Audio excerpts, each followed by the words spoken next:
तर संभाजीनगरमध्ये सध्या अमित शहांच्या उपस्थितीत शिंदे, फडणवीस, अजितदादा, प्रफुल्ल पटेल हे बैठकीला उपस्थित आहेत। भाजपा 155 ते 160, शिंदे गट 80 ते 85 आणि दादा गटानं देखील 60 ते।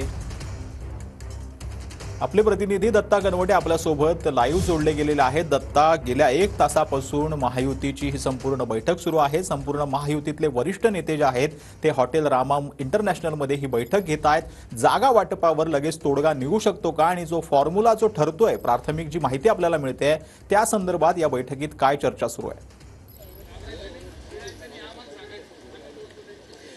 नक्कीच सचिन, छत्रपती संभाजीनगरच्या रामा हॉटेलमध्ये ही बैठक सुरू आहे। गेल्या 1 तासापासून अमित शहा यांच्या उपस्थितीमध्ये बैठक सुरू आहे। या बैठकीचे खरं तर 2 भाग करण्यात आले होते। पहिल्या सुरुवातीला भारतीय जनता पार्टीची कोर कमिटीची बैठक जी आहे ती या ठिकाणी पार पडली।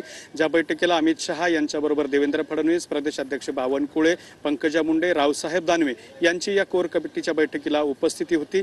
भारतीय जनता पार्टीची प्राथमिक बैठकीमध्ये चर्चा झाल्यानंतर त्या ठिकाणी महायुतीच्या बैठकीला सुरुवात झालेली आहे। महायुतीच्या बैठकीला अमित यांच्यासोबत देवेंद्र फडणवीस, एकनाथ शिंदे, अजित पवार, प्रफुल्ल पटेल यांची सुद्धा उपस्थिती आहे आणि या बैठकीमध्ये जागा वाटपावरती प्राथमिक चर्चा सुरू झाल्याची माहिती सूत्रांकडून आलेली आहे। ज्यामध्ये भाजपला 160 ते 165 जागा, शिंदे गटाला 80 ते 85 जागा आणि अजित पवार गटाला 55 ते 60 जागा मिळणार असल्याची प्राथमिक माहिती जी आहे ती या बैठकीमधून समोर आलेली आहे। या बैठकीमध्ये इतरही वेगवेगळ्या मुद्द्यांवरती सध्या चर्चा सुरू आहे। ज्यामध्ये सध्या जी काही राज्यामध्ये आंदोलनं सुरू आहेत त्या पार्श्वभूमीवरती प्रचार कसा करायचा, त्याचबरोबर इतर सगळ्या जी काही महत्त्वाचे मुद्दे आहेत त्यांना तोंड कसं द्यायचं, ज्या जागांवरती वाद नाही त्या जागांच्या याद्या आहेत त्या लवकरात लवकर प्रसिद्ध करण्याबरोबरच ज्या जागांची खरं तर एकमेकांमध्ये वाद निर्माण होऊ शकतात त्या जागांवरचा सुद्धा तिढा कसा सोडवायचा आणि त्याची यादी जाहीर करायची या संदर्भात सुद्धा महत्त्वाची चर्चा झाली असल्याची माहिती सुद्धा समोर आलेली आहे।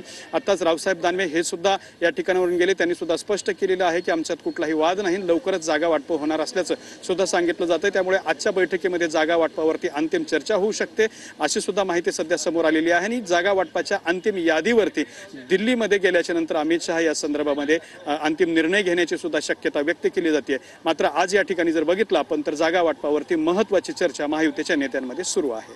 निश्चितच धन्यवाद दत्ता या संपूर्ण सविस्तर माहितीसाठी।